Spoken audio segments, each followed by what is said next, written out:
সুপ্রিয় শ্রোতা বন্ধুরা ও ফেসবুক লাইভে যারা দেখছেন শুভ দুপুর।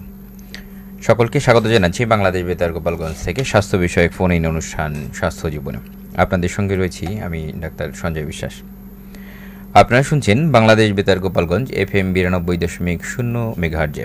আজকের আলোচনার বিষয় হেপাটাইটিস, কারণ, চিকিৎসা ও প্রতিকার।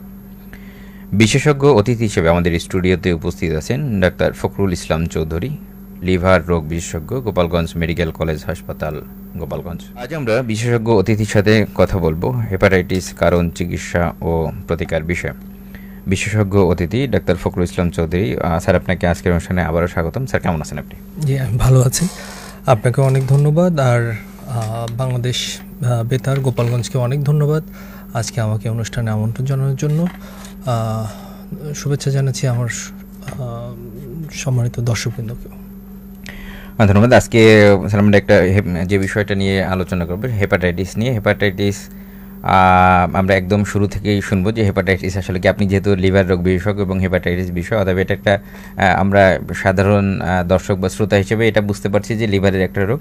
তারপরেও আমরা একটু স্যার আপনার কাছ থেকে জানতে চাইবো যে হেপাটাইটিসটা কী এবং এটা কেন হয়ে থাকে। ধন্যবাদ।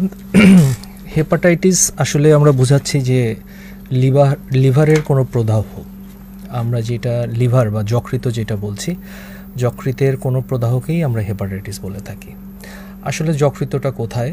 যকৃতটা আমাদের পেটের উপরের ডান পাশের অংশে একটা অর্গান, সেটা হচ্ছে যকৃত, যেটা আমরা শরীরের বিভিন্ন কাজে লাগে। অন্তত প্রায় 500 ধরনের কাজ আছে। তো এই ক্ষেত্রে যখন এই যকৃতটা কোনো কারণে প্রদাহ হয়, প্রদাহ বলতে আমরা সেটা বিভিন্ন কারণে হতে পারে। আপনি যে কারণ জানতে যাচ্ছেন, এর ভিতর একটা কারণ হতে পারে কোনো ভাইরাসের সংক্রমণ।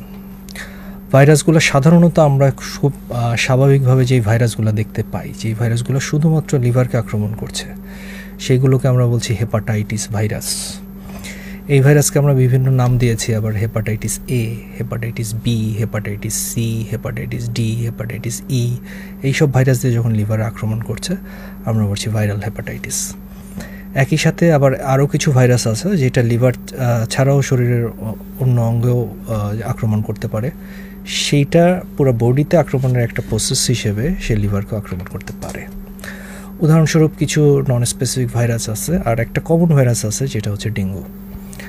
ইদানিং ডেঙ্গু খুব কমন, এবং হচ্ছে ডেঙ্গুতেও আমরা দেখতে পাচ্ছি যে লিভারের প্রদাহ করে ডেঙ্গু ভাইরাসটাও।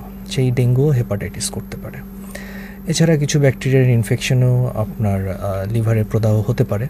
সেই ব্যাকটেরিয়াগুলো যেমন আমাদের টাইফয়েড হলে হতে পারে, আরও কিছু প্রদাহ আছে, ম্যালেরিয়া হলে হতে পারে, শরীরে কোনো ইনফেকশন হলে হতে পারে, সেখান থেকে হতে পারে। আরও অনেক কিছু কারণ আছে যেগুলোর কারণেও হেপাটাইটিস হতে পারে। সেই ডিপ আলোচনা আপাতত যাচ্ছি না।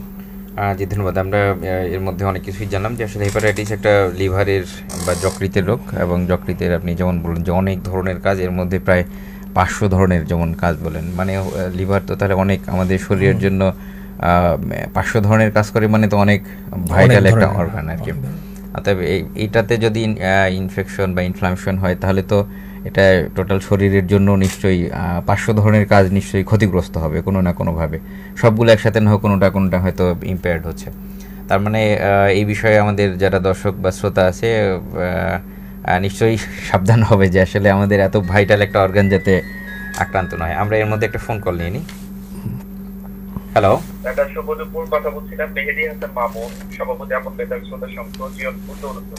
আমাদের নিয়মিত শ্রোতা মেহেদী হাসান মামুন ভাই, যুক্ত হওয়ার জন্য অসংখ্য ধন্যবাদ। আপনার প্রশ্নটি হচ্ছে হেপাটাইটিসের একটা ধরন হচ্ছে NaSL অথবা NaSH। এটি যদি হয় তাহলে কোনো চিকিৎসা আছে কিনা, এবং এটি হলে প্রতিকার করব কিভাবে? জি, ধন্যবাদ আপনার প্রশ্নের জন্য। খুবই চমৎকার একটা প্রশ্ন করেছেন, যেটা বলতে চাচ্ছেন যে MASH, এটাকে আমরা বলছি যে মেটাবলিক অ্যাসোসিয়েটেড স্টিয়াটোহেপাটাইটিস, যেটাকে আমরা খুব সহজে দর্শকদের জন্য বলতে পারি ফ্যাটি লিভার। ফ্যাটি লিভারের কারণে যদি প্রদাহ হয়, সেই প্রদাহটাকে বলতেছি আমরা MASH। তো এখন ফ্যাটি লিভার মানে কি প্রদাহ হবে কি না, এটাও একটা গুরুত্বপূর্ণ প্রশ্ন। এবং ফ্যাটি লিভার কেন হচ্ছে? সব ফ্যাটি লিভারই প্রদাহ হবে না। কিছু ফ্যাটি লিভার বলতে আমরা কি বুঝি? ফ্যাটি লিভার বলতে আমরা যেটা বুঝি লিভারে যখন আমাদের স্বাভাবিক মাত্রার চেয়ে অতিরিক্ত চর্বি জমবে তখনই সেটা আমাদের ফ্যাটি লিভার বলছি। স্বাভাবিক মাত্রাটা কত? স্বাভাবিক মাত্রাটা হচ্ছে শতকরা 5 ভাগ। 5 ভাগের উপরে যখন চর্বি জমবে সেটাই ফ্যাটি লিভার। এখন সেটা চর্বির আমরা বিভিন্নভাবে ভাগ করতে পারি, ফ্যাটি লিভার গ্রেড 1, গ্রেড 2 আল্ট্রাসাউন্ডের মাধ্যমে, অথবা আমরা এখন ফাইব্রো স্ক্যান করি, কতটুকু লিভারে ফ্যাট জমেছে আমরা দেখতে পারি। এখন এই ফ্যাটটা যখন লিভারে থাকবে, এই ফ্যাটটা কিন্তু একটা সময়ে সে কিন্তু লিভারের স্বাভাবিক অবস্থা না, একটা সময় সে লিভারের প্রদাহ শুরু করবে। লিভারের প্রদাহ শুরু করলে সে একটা সময় লিভারের এনজাইম বাড়িয়ে দেবে এবং লিভারের ক্ষতি করতে থাকবে, এবং সেই ক্ষেত্রে তখন ফ্যাটি লিভারের চিকিৎসা অবশ্যই লাগবে। এবং ফ্যাটি লিভারের চিকিৎসা ফ্যাটি লিভারের শুরু থেকেই এইখানে উনি চিকিৎসা সম্পর্কেও জানতে চেয়েছেন।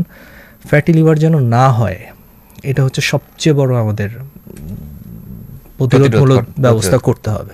কি করতে হবে? শরীরের ওজন যেন নিয়ন্ত্রণে থাকে। শরীরের ওজন যদি নিয়ন্ত্রণে থাকে তাহলে ফ্যাটি লিভার অনেকটাই নিবারণ করা সম্ভব হবে। ডায়াবেটিস, প্রেশার এগুলো নিয়ন্ত্রণ করতে হবে। আর যখন ম্যাশ হয়ে যাবে তখন এটার আলাদা চিকিৎসা আপনার লিভার বিশেষজ্ঞের তত্ত্বাবধানে নিতে হবে। আর আমরা এর মধ্যে আরেকটা ফোন কল যদি একটু নিয়ে নিই। হ্যালো, লাইনটা কেটে গেল।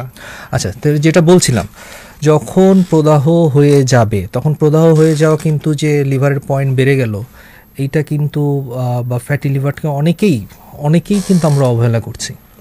কারণ যেটা বললাম যে লিভার আমাদের খুবই গুরুত্বপূর্ণ একটা অর্গান, তো সেই ক্ষেত্রে লিভারটা নষ্ট হয়ে গেলে কিন্তু আমাদের কিন্তু মানে লিভার একটাই, সেই ক্ষেত্রে লিভার নষ্ট হয়ে যাওয়ার আগে আমরা জানতাম মূল কারণ হচ্ছে হেপাটাইটিস বি ভাইরাস। এখন বিশ্বব্যাপী কিন্তু বি ভাইরাসেরকে ছাড়িয়ে এই যেটা বললো যে ফ্যাটি লিভার বা ম্যাশ, এটা কিন্তু লিভার নষ্ট করার একটা প্রধানতম কারণ হয়ে দাঁড়াচ্ছে। তো সেই ক্ষেত্রে ফ্যাটি লিভারকে কোনোভাবেই, বা ফ্যাটি লিভার বলি আমরা, এনএফএলডি বলি, এনএসএইচ বা ন্যাশ বলি বা ম্যাশ বলি, আমাদেরকে প্রতিরোধ করতেই হবে। ধন্যবাদ। আমরা আরেকটা ফোন করে একটু নিয়ে নিই। আসসালামু আলাইকুম, কে বলছেন প্লিজ? নাম বলে প্রশ্নটি করুন। জি শুনতে পাচ্ছি, আপনি শুনতে পাচ্ছেন আমাদের? জি, বাংলাদেশ বেতার গোপালগঞ্জ।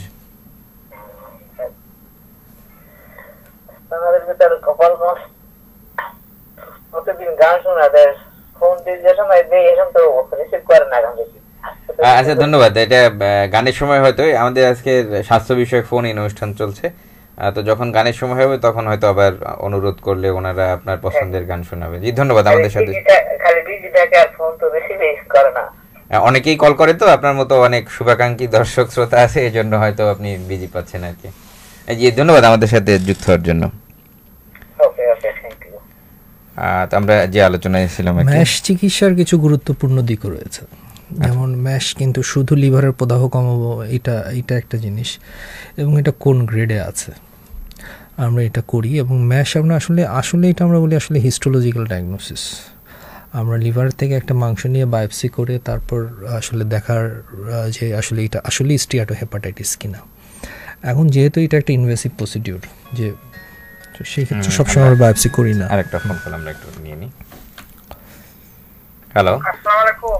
আসসালাম, জি শুনতে পাচ্ছি, কে বলছেন প্লিজ? নাম বলে প্রশ্নটি করুন। আসসালামু আলাইকুম। জি শুনতে পাচ্ছি। জি কথা বলছিলাম এমডি জুয়েল, মাহপুরা, মোহাম্মদপুর, বাবু খালিদ কোমরপুর থেকে। আসলে এটা তো অনুষ্ঠানটা শুনছি না, এমনি আর কি জানি যে এই সময় অনুষ্ঠান হচ্ছে, তাই আর কি পাশে আসছি, এই জন্য ফোন করলাম। তাছাড়া আমার কাছে অনুষ্ঠান শোনার মতো কোনো ওয়ে নাই। আচ্ছা, পাশে আসছি, আপনারা অনুষ্ঠান করেন। জি ধন্যবাদ, যুক্ত হওয়ার জন্য অসংখ্য ধন্যবাদ। মোহাম্মদ জুয়েল আমাদের সাথে যুক্ত হয়েছেন। আমরা যে আলোচনা ছিলাম যে আমরা বায়োপসি করার যে বিষয়টা বলছিলাম, এখন যেহেতু আমরা বায়োপসি তো আসলে এখন আমরা করি না, আমাদের আরও কিছু টুলস চলে আসছে। যেমন আমরা ফাইব্রো স্ক্যানটা আসলে গোপালগঞ্জে এখনও সেভাবে চালু হয়নি। আমরা শুধু আল্ট্রাসোনোগ্রাম এবং লিভারের কিছু পয়েন্ট, সিবিসি এইগুলো দেখে আমরা ফ্যাটি লিভারের গ্রেডটা এবং কতটুকু সিভিয়ার এটা দেখার চেষ্টা করি। আর ফাইব্রো স্ক্যান হলে আসলে বোঝা যায় যে আসলে ফ্যাটি লিভার থেকে যখন এই যে হেপাটাইটিস হয়ে, স্টিয়াটোহেপাটাইটিস হয়ে লিভারটা আস্তে আস্তে কিন্তু শক্ত হয়ে যায়। এই শক্ত হয়ে যাওয়া মানে কি? এই শক্ত হয়ে যাওয়া মানে হচ্ছে লিভারটা আস্তে আস্তে তার কার্যক্ষমতা হারানো শুরু করবে, এবং শক্ত হয়ে যেতে যেতে একটা সময় লিভার তার স্বাভাবিক যে গঠন সেটা নষ্ট হয়ে যাবে এবং সিরোসিস হয়ে যাবে। তো এইটা ধরার একটা আর্লি উপায় হচ্ছে আমাদের ফাইব্রোস্ক্যান।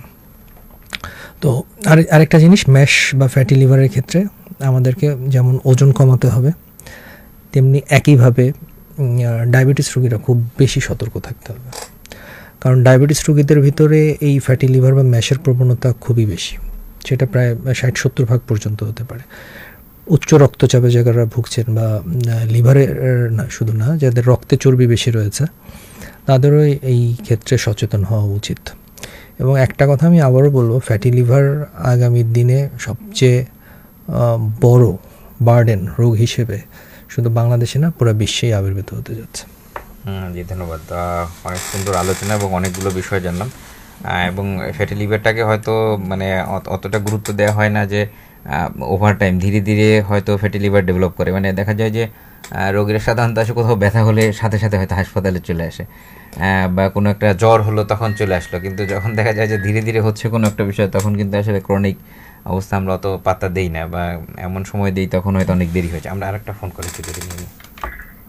হ্যালো হ্যালো সঞ্জয়, নমস্কার। হ্যাঁ নমস্কার। আমি সদস্য মল্লিক খুলনা থেকে বলছিলাম। হ্যাঁ সদাজিদা, আমাদের নিয়মিত শ্রোতা, যুক্ত হওয়ার জন্য অসংখ্য ধন্যবাদ। যাদের হাই প্রেশার আছে, আমার একটু হাই প্রেশার আছে, তাহলে কি ভয়ের কোনো কারণ আছে কিনা? আর যারা জানে না, অনুষ্ঠানে গানের কথা বললে লজ্জা লাগে, অনুষ্ঠান শোনা লাগে। ধন্যবাদ আমাদের সাথে যুক্ত হওয়ার জন্য। ওনার প্রেশার আছে, হাই প্রেশার, হাইপারটেনশনের জন্য, এর জন্য ওনার কোনো ধরনের সতর্কতা বা উচ্চ রক্তচাপ তো অবশ্যই সতর্ক থাকতে হবে। এবং উচ্চ রক্তচাপ, ওনার বয়সটা জানা হয়নি, উচ্চ রক্তচাপ কিন্তু শুধু 60 বছর আসে। তো উচ্চ রক্তচাপ বয়স্ক মানুষ অবশ্যই ওনার বিভিন্ন উচ্চ রক্তচাপ বিভিন্নভাবে ওনার শরীরের ক্ষতি করতে পারে।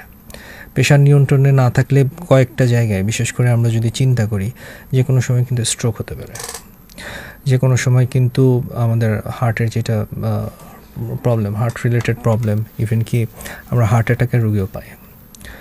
উচ্চ রক্তচাপের রোগীদের কিডনি সমস্যা কিন্তু খুব তাড়াতাড়ি হয়। উচ্চ রক্তচাপের সাথে কিন্তু আমাদের এই যে আজকের যে আলোচনা, ফ্যাটি লিভার বা ফ্যাটি লিভার, হ্যাঁ, বা ম্যাশ যেটা বলছি, সেটা জড়িত। উচ্চ রক্তচাপ অবশ্যই নিয়ন্ত্রণে আনতে হবে, বিশেষ করে যাদের আমি যেটা বলছিলাম যে উচ্চ রক্তচাপ এবং হচ্ছে ডায়াবেটিস, এই দুইটা রোগীদেরকে অবশ্যই তাদের রোগকে নিয়ন্ত্রণে রাখতে হবে। ওনার হাইপারটেনশন যেটা আছে সেটা যেন নিয়ন্ত্রণে আনতেই হবে, এবং নিয়মিত যাতে চেকআপের মাধ্যমে থাকে, ওষুধ যাতে মিস না থাকে, যদি রেগুলার থাকে। প্রেশারের ওষুধ কিন্তু একটা জিনিস, কিন্তু এদিকে আমি দেখছি যে মানুষ অনেকেই দেখছি যে প্রেশার নিয়ন্ত্রণে আছে, আমি খাচ্ছি না। প্রেশারের ওষুধের কিন্তু প্রেশারের ওষুধ নিয়মিত খেতে হবে, প্রেশার ওষুধ নিয়মিত খেতে হবে। এবং হাসপাতালে কিন্তু একটা চিত্র, কিন্তু আমাদের কিন্তু স্ট্রোকের রোগী কিন্তু অনেক অনেক বেশি। এটার প্রধানতম কারণ কিন্তু অনিয়ন্ত্রিত উচ্চ রক্তচাপ। এবং এটার হাইপারটেনশন কন্ট্রোলের আসলে অনেকগুলো, যেহেতু ক্রনিক ডিজিজ, অনেকে নিয়মিত হয়তো কিনেও খেতে পারে না। আবার দেখা যায় অনেকে আছে যে হাসপাতালে কোন ধরনের ওষুধ সাপ্লাই আছে সেটা দিয়ে অল্টার করে করে এরকমও একটা বিষয় থাকে। এগুলো আসলে কোন রোগীর জন্য কেমন, সেটা হয়তো চিকিৎসকের পরামর্শ অনুযায়ী যে ওষুধ, সেটা হয়তো যদি নিয়মিত উনি খান তাহলে হয়তো সেটা। আমরা আরেকটা ফোন করে নিই। হ্যালো, আমি আবার সদস্য বলছিলাম। হ্যাঁ, আমার মা গর্ভে 71 সালে ভারতে নিয়ে গেছিল, বাংলাদেশে এসে হয়েছিলাম, তাই নাম রেখেছে স্বদেশ, এসে হয়েছিলাম তাই নাম রেখেছে স্বদেশ। হ্যাঁ হ্যাঁ, আমার 45 বছর হয়, সেই 5 বছর আমার বয়স। ধন্যবাদ। আমি জানতে চাচ্ছি, আমাদের হাসপাতালে এখন হাই প্রেশারের ওষুধ দিচ্ছে, ইন্ডিয়ান ওষুধ, এটা কি খাওয়া যাবে? হাসপাতালে ইন্ডিয়ান ওষুধ দিচ্ছে, এটা আপনার জন্য নিশ্চয়ই উত্তর দেবেন আপনি যদি কন্টিনিউ করেন। সদস্য সাহেব, আপনাকে ধন্যবাদ আপনার প্রশ্নের জন্য। আসলে কোন হাসপাতালের কথা বলেছেন? খুলনা, যেহেতু খুলনা থেকে আচ্ছা, না হাসপাতালের কি ওষুধ দিচ্ছে সেটার নামটা বলতে পারলে ভালো হতো। এখন কোনো প্রেশারের রোগীর একটা ওষুধ লাগে, কারো 2টা ওষুধ লাগে, কারো অল্প ডোজে লাগে, কারো বেশি ডোজে লাগে। আর সাথে ডায়াবেটিস আছে কিনা, হার্টের সমস্যা আছে কিনা, বিভিন্ন কিছু দেখে আপনার চিকিৎসকই নির্ধারণ করে দিবেন যে আসলে আপনার ঠিক কোন ওষুধটা দিয়ে শুরু করতে হবে এবং কিভাবে সেটাকে বাড়াবে বা কমাবে। অবশ্যই চিকিৎসকের পরামর্শ অনুযায়ী। যদি এমন হয় যে আপনার হাসপাতালে যে ওষুধের সাপ্লাই আছে সেটা যদি সেখানকার চিকিৎসক মনে করেন ওটাই আপনার রক্তচাপ নিয়ন্ত্রণের জন্য যথেষ্ট, তাহলে আপনি ওটা খেতে পারবেন। হ্যাঁ, ধন্যবাদ। আমরা আবার একটু হেপাটাইটিসের যে বিষয় ছিল সেটা আমরা অনেকগুলো কারণ জানলাম। এই কারণের মধ্যে যেমন বললেন যে ফ্যাটি লিভারের কারণে হয়তো এখন অন্য অন্য কারণগুলোকে ছাড়িয়ে এবং ভবিষ্যতে আরও হয়তো প্রকট আকার ধারণ করবে। আমরা যদি কোনো ইনফেকশন মানে ভাইরাল যে কারণগুলো সেই বিষয়গুলো নিয়ে শুনবো, তার আগে আমরা একটা ফোন করে একটু নিয়ে নিই। হ্যালো, আসসালামু আলাইকুম। আসসালাম। মোহাম্মদ কাসিম সরদার, ডুমুরিয়া থানা, খুলনা থেকে। জি কাশেম, আমাদের নিয়মিত শ্রোতা, যুক্ত হওয়ার জন্য অসংখ্য ধন্যবাদ। হ্যাঁ, বলছি কি আমার বয়সটা আসলে 25 বছর। এখন এই বয়সে কি ডায়াবেটিস হওয়ার সম্ভাবনা হয়ে থাকে? আর মিষ্টি খাওয়া কতটা ঝুঁকিপূর্ণ শরীরের পক্ষে, এটা যদি একটু উত্তর দিতেন তাহলে ভালো, খুশি হতাম। আচ্ছা, ধন্যবাদ যুক্ত হওয়ার জন্য। যদি আমাদের আজকে লিভার বা যকৃৎ রিলেটেড হেপাটাইটিস এটা আলোচনা, তারপরও যদি খুব সংক্ষেপে এইটা যেমন যিনি প্রশ্নটা করলেন যে ডায়াবেটিস হওয়ার ঝুঁকি, আসলে আমরা যেটা বলি যে টাইপ 1 ডায়াবেটিসটা একটু আর্লি এজেই ধরা পড়ে, টাইপ 2টা একটু পরে ধরা পড়ে। আপনার 25 বছর 30 বছরই এখন ডায়াবেটিস ধরা পড়ছে, আপনার সতর্ক থাকা উচিত। একটা ফোন কল একটু নিয়ে নিই, তারপর আমরা আলোচনায় কন্টিনিউ করব। হ্যালো, জি কে বলছেন প্লিজ? হ্যালো ডাক্তার সাহেব। জি কে বলছেন, আপনার নাম বলে প্রশ্নটি করুন। হ্যাঁ, আমি তো অনেকদিন আগে আপনাকে গেছিলাম। হ্যাঁ, যে আমার তো রক্তচাপ, ওই যে ইংলিশ নাম দিয়েছিলেন, আমার লিখে দিয়েছিল অলমিবাস, বুঝছেন, প্রেশারের ওষুধ অলমিবাস। আচ্ছা, সে ওষুধ খাচ্ছি, কিন্তু মাঝে মাঝে রক্তচাপ কম পায়, কিন্তু আবার মাঝে মাঝে 50/90 80 এরকম পায়, আবার 50/60/160/80/90 খায়। কারণ আমার তো চেক করছিলেন আপনারা যে ওনার ডায়াবেটিস নাই, কিন্তু আমি তো ওষুধ মাঝে যে কদিন খাচ্ছি না, এখন কোনো ক্ষতি হবে নাকি? আমার মনে হয় যে আপনি আবার একটু হাসপাতালে আসেন, আসার পরে আপনার প্রেশার আবার দেখে এবং কোন কোন ওষুধ খাচ্ছেন প্রেসক্রিপশন নিয়ে আসবেন। যদি প্রেসক্রিপশন নিয়ে আসবেন এবং অন্যান্য যে ওষুধ আছে সেগুলো হয়তো নিয়ে আসবেন। অনেকেই প্রেশারটা নিয়ে একটু বেশ চিন্তিত। আমার মনে হয় যে তারা এসে সরাসরি প্রেশারটা দেখিয়ে এবং কি ওষুধ খাচ্ছে, হ্যাঁ, তখন সেই ব্যাপারটা পরামর্শ হয়তো নিতে পারে আর কি। আসলে কোন ওষুধ খাচ্ছে ওনার এখন কেমন, এটা আসলে ফোনে মানে সমাধান দেওয়াটা একটু কষ্টসাধ্য আর কি। আর যেটা বলছিলাম, আগের দর্শক প্রশ্ন করেছিলেন যে চিনি খাওয়া আসলে শরীরের জন্য সবসময়ের জন্যই খারাপ। আসলে যে আমরা যে ইদানিংকালে যে স্থূলতা দেখতে পাচ্ছি, সেটার কারণ হচ্ছে যে আমরা অতিরিক্ত, আর আমাদের দেশে তো একটা যেটা যে আমাদের যে মূল খাবার তো ভাতই, তো অতিরিক্ত ভাত খাওয়া এবং হচ্ছে 3 বেলা ভাত খাওয়া, অতিরিক্ত চিনি খাওয়া, মিষ্টি খাওয়া, ফাস্টফুড খাওয়া, এগুলো সবই আসলে আমাদের যকৃতের জন্য খারাপ। এগুলোই আর ধীরে ধীরে আসলে ফ্যাটি লিভারের জন্য একটা কারণ দায়ী। এবং ফ্যাটি লিভার হয়ে গেলে আমরা সবসময় বলি যে চিনি জাতীয় খাবার অবশ্যই আপনাকে বাদ দিতে হবে। আমরা আরেকটা ফোন কল একটু নিয়ে নিই। হ্যালো, হ্যাঁ সদাইদা, শুনতে পাচ্ছি আপনাকে। আমাদের শরীরে কতটুকু লবণ প্রয়োজন এবং কাঁচা লবণ খেলে কি ক্ষতি হতে পারে, আবার কি কি খাবার খেলে আমার ফ্যাটি লিভার কম থাকবে? ধন্যবাদ। আসলে লবণের ব্যাপারে, লবণের জন্য প্রয়োজনীয় একটা মাত্রা আছে। যেমন ধরেন যে যেটা আমরা বলি 4 থেকে 6 গ্রাম বা মিলিমোলে, আমাদের ডাক্তারি ভাষায় আমরা বলি 80 থেকে 120 মিলিমোল সোডিয়াম, এটা আমরা খেতে বলি।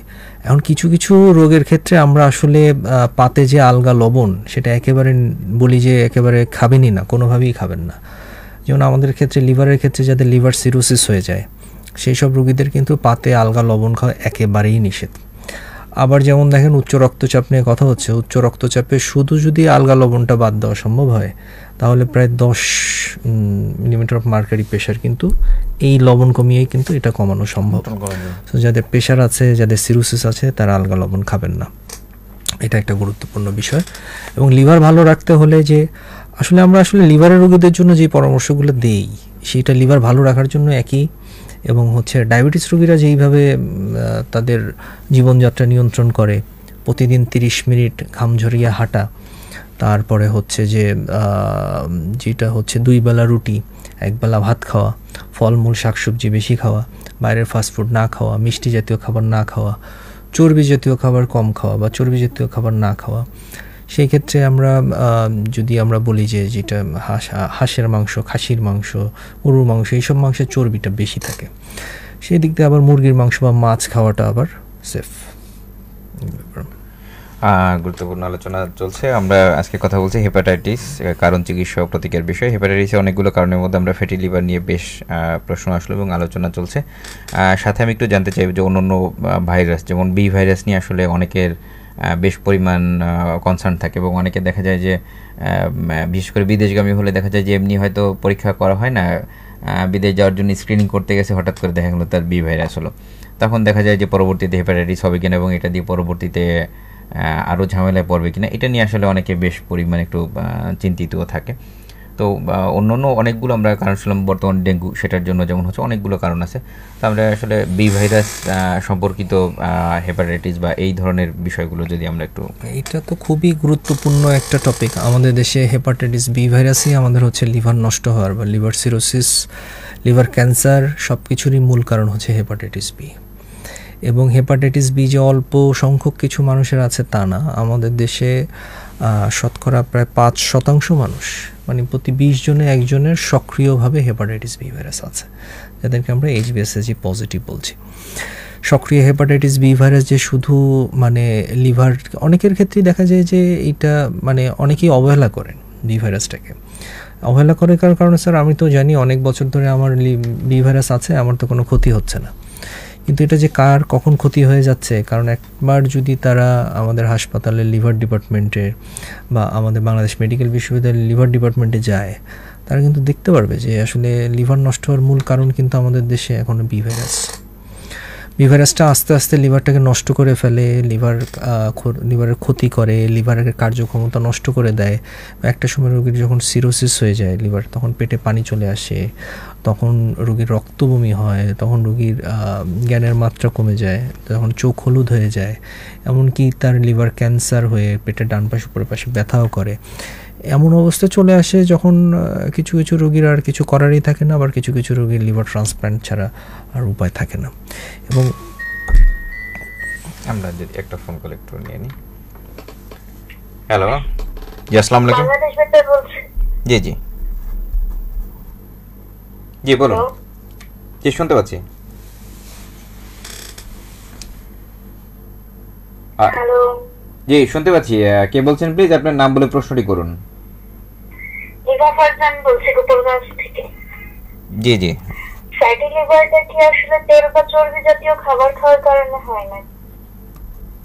জি ধন্যবাদ, আমাদের সাথে যুক্ত থাকুন। নিশ্চয়ই আপনার এই প্রশ্নের উত্তরে আমাদের বিশেষজ্ঞ অতিথি আসবেন। উনি একটা সুন্দর প্রশ্ন করেছেন। তার আগে যেটা বি ভাইরাস নিয়ে আমরা পরে এবার আলোচনায় যাচ্ছি। ফ্যাটি লিভার হওয়ার অনেকগুলো কারণ আছে। ফ্যাটি লিভার হওয়ার অনেকগুলো কারণ আছে। তো স্বাভাবিকভাবে যখন আমাদের লিভারটা আসলে আমাদের যখন চর্বির পরিমাণ বেশি হয়ে যাবে, সে চর্বির পরিমাণ বিভিন্ন কারণ হতে পারে। খাওয়া দাওয়া অবশ্যই একটা গুরুত্বপূর্ণ একটা ফ্যাক্টর। আপনি যখন চর্বি জাতীয় খাবার বেশি খাবেন, শুধু চর্বি না, আপনি যখন শর্করা জাতীয় খাবার বেশি খাবেন, মানে প্রয়োজনের অতিরিক্ত খাবেন। আমরা তো এখন খাচ্ছি, কিন্তু আগের দিনের মতো তো আমরা আসলে এখন শারীরিক পরিশ্রমটা কম। এখন আসলে এমনকি আমরা ডাক্তাররাও বসে বসে এই যে চেয়ার টেবিলে বসে থাকাই বেশি হচ্ছে। তো আমরা যেটা শরীরে নিচ্ছি সেই পরিমাণ খরচ আমার শরীর করছে না। তো সেই অতিরিক্ত চর্বিটাই, সেই সব কিছুই আমাদের স্টোর করে রাখে লিভার।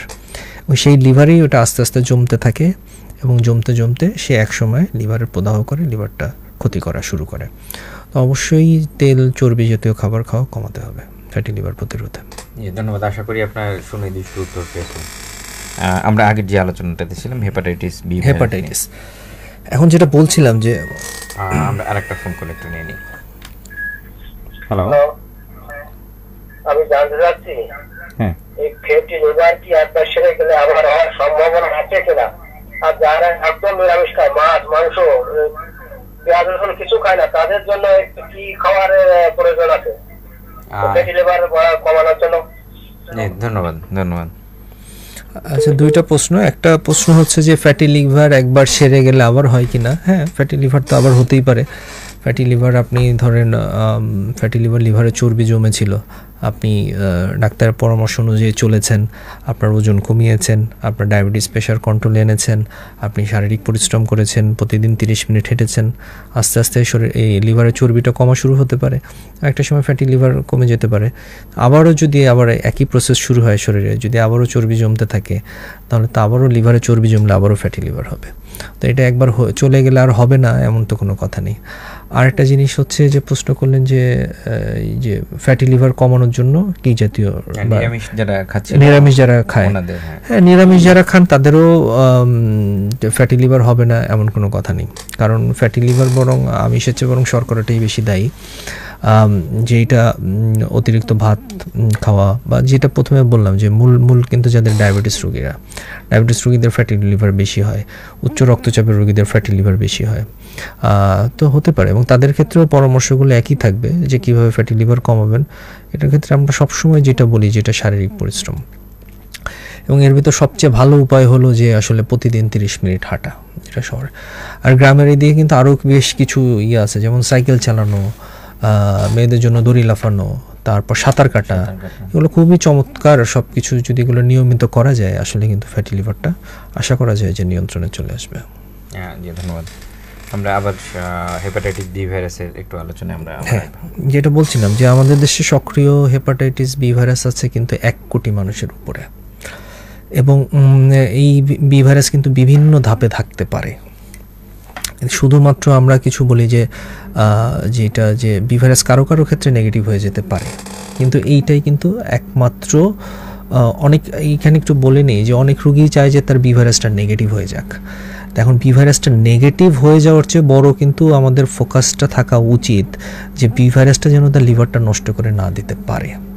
কারণ আপনার চিকিৎসায় যে বি ভাইরাস নেগেটিভ হয়ে যাবে, যাদের মানে মায়ের পেটে থাকা অবস্থায় যাদের হেপাটাইটিস বি ভাইরাস পজিটিভ হয়েছে, তারা কিন্তু শতকরা 90% কিন্তু বি ভাইরাসের নেগেটিভ হবে না।